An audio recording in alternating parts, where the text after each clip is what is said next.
കുറിച്ച് പറയാണ്,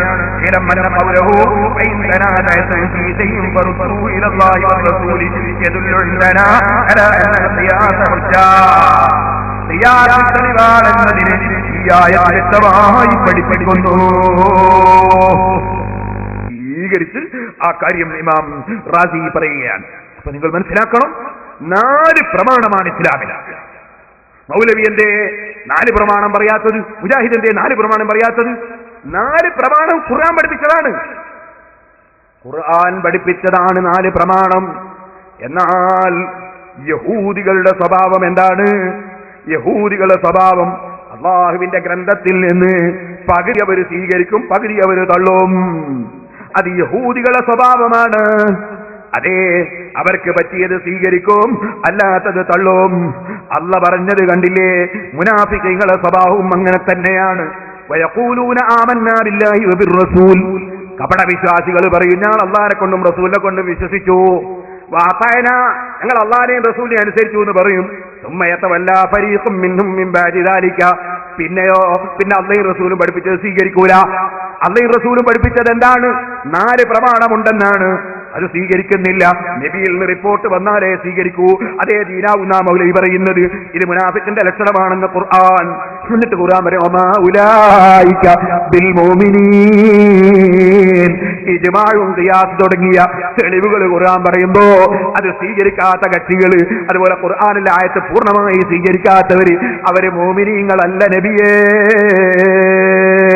വൈദാ ദുഊ ഇലല്ലാഹി വറസൂലിഹി, അല്ലാഹുവിലേക്കും റസൂലിലേക്കും വരാൻ വേണ്ടി അവരെ വിളിക്കപ്പെട്ടാൽ, ലിയഹ്കുമ ബൈനഹും, ഖുർആൻ കൊണ്ട് വിധിക്കട്ടെ, റസൂലുള്ളാഹിന്റെ വാക്ക് കൊണ്ട് വിധിക്കട്ടെ. റസൂലുള്ള ഇമാമിങ്ങളെ തുടരണമെന്നാ പറഞ്ഞത്. ഖുർആനിൽ 4 പ്രമാണമുണ്ടെന്നാ പറഞ്ഞത്. അത് വിധിക്കട്ടെ എന്ന് പറഞ്ഞ് വിളിച്ചാൽ ഇദാ ഫരീഖും മിൻഹും മുഅ്രിദൂൻ, മുനാഫിഖീങ്ങളിൽ ഒരു വിഭാഗം തിരിഞ്ഞു കളയുകയാണ് നബിയേ. കപട വിശ്വാസികൾ ഖുർആൻ പൂർണ്ണമായി സ്വീകരിക്കൂല. എന്നാലോ അവർക്ക് എന്തെങ്കിലും ഒരു അനുകൂലം കിട്ടും തോന്നിയാലോ ഖുർആൻ ഖുർആൻ എന്ന് വിളിച്ചിങ്ങനെ പറയും, ഹദീസ് ഹദീസ് എന്ന് വിളിച്ചിങ്ങനെ പറയും. അത് മുനാഫിക്കുകളുടെ ലക്ഷണമാണ്. അഫീ ഖുലൂബിഹിം മറദുൻ, അവരുടെ മനസ്സിൽ രോഗമുണ്ടോ? അമിർതാബു, അല്ലെങ്കിൽ അവർക്ക് സംശയം വന്നോ? ഖുർആൻ തീർത്തു എന്തേ ഇവർ സ്വീകരിക്കാത്തത്? അവർക്ക് സംശയം വന്നോ? അം യഖാഫൂന അൻ യഹീഫല്ലാഹു അലൈഹിം വറസൂലുഹു, അല്ല അവർ അല്ലാഹുവും റസൂലും വഞ്ചിക്കുമെന്ന് അവർക്ക് തോന്നിപ്പോയോ? ബൽ ഉലൈക ഹുമുൽ ളാലിമൂൻ, ഒരിക്കലും അല്ലാഹുവും റസൂലും വഞ്ചിക്കൂല. അല്ലാഹുവിന്റെ ഖുർആനിൽ 4 തെളിവ് പറഞ്ഞിട്ടുണ്ട്, 4 പ്രമാണം പറഞ്ഞിട്ടുണ്ട്. അല്ലാഹുവും റസൂലും വഞ്ചിക്കൂല. ഇന്നമാ കാന ഖൗലൽ മുഅ്മിനീന, ശരിയായ മുഅ്മിനീങ്ങളുടെ വാക്ക് എന്താണെന്നറിയോ? ഇദാ ദുഊ ഇലല്ലാഹി വറസൂലിഹി, അല്ലാഹുവിലേക്കും റസൂലിലേക്കും അവരെ വിളിക്കപ്പെട്ടാൽ, ലിയഹ്കുമ ബൈനഹും, അവർക്ക് തീരുമാനം പറയാൻ വേണ്ടി വിളിക്കപ്പെട്ടാൽ, അയ്യഖൂലു സമീഅനാ വഅതഅനാ, അപ്പോൾ അവർ യഹൂദികൾ പറഞ്ഞ പോലെ സമീഅനാ വഅസൈനാ എന്നല്ല, സമീഅനാ വഅതഅനാ, ഞങ്ങളത് കേട്ടു, ഞങ്ങളത് സ്വീകരിച്ചു. ഖുർആനിൽ ഒരു കാര്യം വന്നാൽ ഞങ്ങളത് കേട്ടു, ഞങ്ങളത് സ്വീകരിച്ചു, ഇങ്ങനെയാ. ഞങ്ങളത് കേട്ടു, ഞങ്ങളത് തള്ളി എന്നല്ല. ഓ മൗലവിമാരെ, ചോദിക്കട്ടെ, നിങ്ങളെ സെലഫി ഇവിടെ പ്രസംഗിച്ചില്ലേ? ദീനാകണമെങ്കിൽ, തെളിവാകണമെങ്കിൽ നബിയിൽ നിന്ന് സ്ഥിരപ്പെട്ട റിപ്പോർട്ട് ഇങ്ങനെ റിപ്പോർട്ടായി വന്നാലേ തെളിവാകൂ, അതേ ദീനാകൂ, അതേ പ്രമാണമാകൂ എന്നിവിടെ പ്രസംഗിച്ചില്ലേ? ഇത് ഖുർആനിനെതിരല്ലേ? സമീനാ വഅസൈനാ, ഞങ്ങൾ കേട്ടു, ഞങ്ങൾ തള്ളുന്നു എന്ന് യഹൂദികൾ പറഞ്ഞ വാക്കല്ലേ മൗലവിയുടെ ആശയം ഇവിടെ പ്രസംഗിച്ചത്? എന്നാൽ അല്ലാഹു പറയുന്നത് മുഅ്മിനീങ്ങളുടെ സ്വഭാവം അങ്ങനെയല്ല. അവരുടെ സ്വഭാവം എന്താണ്? ഇദാ ദുഊ ഇലല്ലാഹി വറസൂലിഹി, അല്ലാഹു എന്താ ഇവിടെ പറയുന്നത്? അയ്യഖൂലു സമീനാ വഅതഅനാ, മുഅ്മിനീങ്ങളല്ല അവര്. ഖുർആൻ പൂർണ്ണമായി അംഗീകരിക്കാത്തവർ മുഅ്മിനീങ്ങളല്ല. മുഅ്മിനീങ്ങളുടെ സ്വഭാവം അവരദാ സമീനാ വഅതഅനാ, ഖുർആൻ പൂർണ്ണമായി റസൂലുള്ള വിളിക്കുന്ന ആശയം പൂർണ്ണമായി അംഗീകരിച്ചു, അനുസരിച്ചു. വൗലൈക ഹുമുൽ മുഫ്ലിഹൂൻ, അവരാണ് വിജയികൾ. ശാഫിഈ വിജയിയാണ്, ശാഫിഈനെ പിന്തുടർന്നവർ വിജയിയാണ്. 4 മദ്ഹബിന്റെ ഇമാമിങ്ങളും വിജയികളാണ്. അവരെ പിന്തുടർന്ന ഇമാമിങ്ങളും മുസ്ലിമീങ്ങളും വിജയികളാണ്. അവർ ഖുർആൻ പൂർണ്ണമായി അംഗീകരിക്കുന്നു, ഇസ്ലാമിന്റെ 4 പ്രമാണം അംഗീകരിക്കുന്നു. അതേസമയത്ത് യഹൂദികൾ സമീനാ വഅസൈനാ, ഞങ്ങൾ ഖുർആൻ അംഗീകരിക്കുന്നു എന്ന് പറയുന്നു, എന്നിട്ടോ അവരത് അംഗീകരിക്കുന്നില്ല. നേരത്തെ ഞാൻ ഓതിയ ആയത്തിൽ നിങ്ങൾ കേട്ടില്ലേ, സമീന വഅസൈന, അത് യഹൂദികളുടെ സ്വഭാവമാണ്. ആ സ്വഭാവം പകർത്തുന്നവരാണ് ഈ മുനാഫിക്കീങ്ങൾ. ആ മുനാഫിക്കീങ്ങളെ രൂപം അല്ലാഹ് ഈ ആയത്തിൽ പറയുന്നു കേട്ടോ. ഞാൻ നിങ്ങൾക്കൊരു തമാശ കേൾക്കണോ? ഈ ആയത്തിന്റെ ആദ്യ ഭാഗം ഇവിടെ മൗലവി കട്ടു, ഇവിടെ മൗലവി ഈ ആയത്ത് ഓതിയിട്ടുണ്ട്. പക്ഷെ ആദ്യ ഭാഗം മുനാഫിക്കിന്റെ സ്വഭാവം പറയുന്ന ഭാഗം മൗലവി കട്ടു.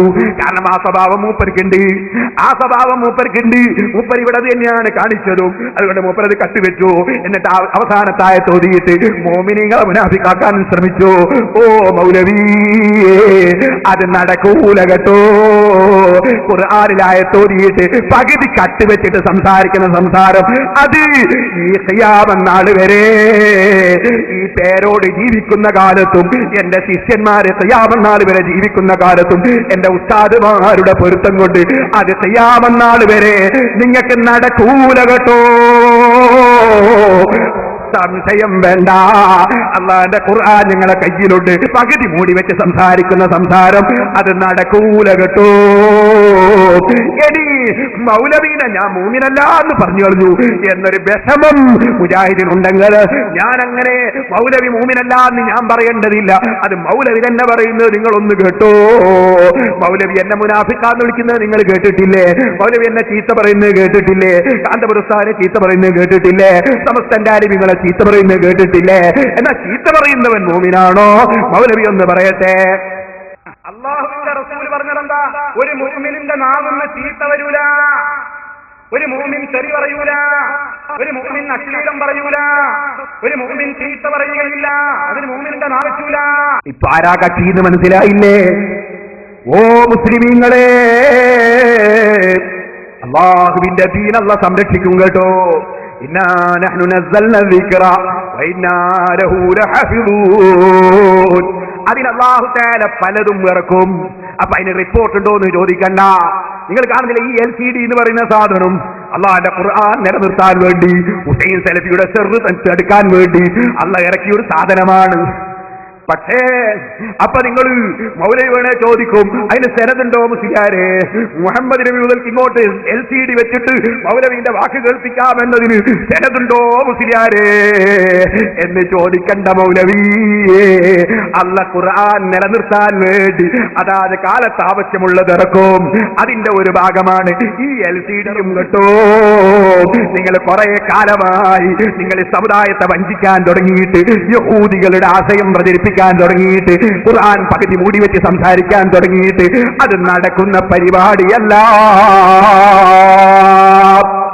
ഇനി സഹോദരന്മാരെ നിങ്ങൾ മനസ്സിലാക്കണം, ഇമാം ശാഫിഈ റളിയല്ലാഹു അൻഹു അവിടുന്ന് ഖുർആനാണ് അവിടത്തേക്ക് തെളിവ്. അവിടുന്ന് 4 പ്രമാണമാണ് ഇൽമിന് പറയുന്നത്. ആ 4 പ്രമാണം അംഗീകരിക്കാത്ത വാദം അത് പുത്തൻ വാദം തന്നെ. മൗലവി എന്നിട്ട് മാലിക് ഇമാമിന്റെ പേരിൽ ഒരു കുതന്ത്രം. മാലിക് ഇമാം റസൂലുള്ളാഹിന്റെ ഖബറുകളെ ചൂണ്ടിയിട്ട് പറഞ്ഞിട്ടുണ്ട്, ഈ ഖബറിലുള്ള ആളല്ലാത്ത എല്ലാവരുടെ വാക്കിലും തെറ്റുണ്ടാവൂ, എല്ലാവരുടെ വാക്കിലും തെറ്റുണ്ടാവൂ എന്ന് പറഞ്ഞിട്ടുണ്ട്. മൗലവി പറഞ്ഞത് സ്വീകരിക്കുന്നുണ്ടോ? ഉണ്ടോ? ഉറപ്പിച്ചു പറയണം. ഉണ്ടോ? ഉണ്ടെങ്കിൽ മൗലവി നിങ്ങൾ ഇതിനെ എവിടെ പ്രസംഗിക്കാൻ വരുന്നത്? കാരണം നിങ്ങളുടെ വാക്കിലും തെറ്റുണ്ടാവൂലോ. നിങ്ങൾ റസൂലല്ലല്ലോ. അപ്പൊ തെറ്റുണ്ടാവാൻ സാധ്യതയുള്ള നിങ്ങൾ എന്തിനു പ്രസംഗിക്കണം? നിങ്ങൾ എന്തിനു മതം പറയണം? ഞാൻ റസീവർ പണിയാ നിർത്തേണ്ടത്? ഞാൻ റസീവർ ആയതുകൊണ്ട് നിങ്ങൾക്ക് എന്താ? ഇനി ചോദിക്കട്ടെ, ഇമാം മാലിക് റളിയല്ലാഹു പറഞ്ഞു എന്നല്ലേ മൗലവി നിങ്ങൾ പറഞ്ഞത്? നിങ്ങൾ പറഞ്ഞില്ലേ എന്ത് പറയാണെങ്കിലും പരമ്പര വേണോന്ന്? മാലിക് ഇമാം പറയുന്നത് നിങ്ങൾ കേട്ടിരുന്നോ? അല്ലെങ്കിൽ അതിന്റെ പരമ്പരയൊന്ന് വായിക്കൂ. നിങ്ങൾ മുതൽക്ക് മാലിക് ഇമാം വരെ വായിക്കൂ. മാലിക് ഇമാം പറഞ്ഞാൽ തെളിവാവൂല എന്നല്ലേ നിങ്ങളെ വാദം? നബി പറഞ്ഞാലേ തെളിവാവൂന്നല്ലേ? അങ്ങനെ നബി പറഞ്ഞതായി നിങ്ങൾ പരമ്പര വായിക്കൂ. നിങ്ങളെ വാദം അനുസരിച്ചാ ചോദിക്കുന്നത്, നിങ്ങളെ വാദം അനുസരിച്ചാ ചോദിക്കുന്നത്. എന്തെങ്കിലും പറഞ്ഞങ്ങ് പോയാൽ നിങ്ങളെ പാട്ടും കേട്ടു പോകുന്ന മുജാഹിദുകൾ ഉണ്ടായിരിക്കാം. പക്ഷേ ഞങ്ങൾ പാട്ട് കേട്ടു പോകുന്നവരല്ല കേട്ടോ. ഞങ്ങൾക്ക് അല്ലാഹു ബുദ്ധി തന്നിട്ടുണ്ട്, ചിന്താശക്തി തന്നിട്ടുണ്ട്. വലഖദ് തറൈനാ ജഹന്നമ കസീറൻ മിനൽ ജിന്നി വൽ ഇൻസി. അതേ ജിന്നിലും ഇൻസിലും അല്ലാഹു നരകന് വേണ്ടി പഠിച്ചൊരു കൂട്ടരുണ്ട്. ലഹും ഖുലൂബുൻ ലാ യഫ്ഖഹൂന ബിഹാ. ചിന്തിക്കുന്ന ഹൃദയമില്ലാത്തവരുണ്ട്. വെറുതെ അല്ല അൻസാർ മാഷ് പിടികൂടിയത്. അയാൾ ഫിസിക്സിന്റെ ലെക്ചറാ. അയാൾക്ക് ബുദ്ധിയുണ്ട്. ബുദ്ധിയുള്ള ചെറുപ്പക്കാര് ധാരാളമുണ്ട്. ബുദ്ധിയുള്ളവരുടെ മുന്നിൽ നിങ്ങളെ ചപ്പടാക്കി നടക്കൂല മൗലവി. അതുകൊണ്ടാ ചോദിച്ചത്, ബുദ്ധിയുള്ളവരുടെ മുന്നിൽ ഇത് സംസാരിക്കാറുണ്ടോ?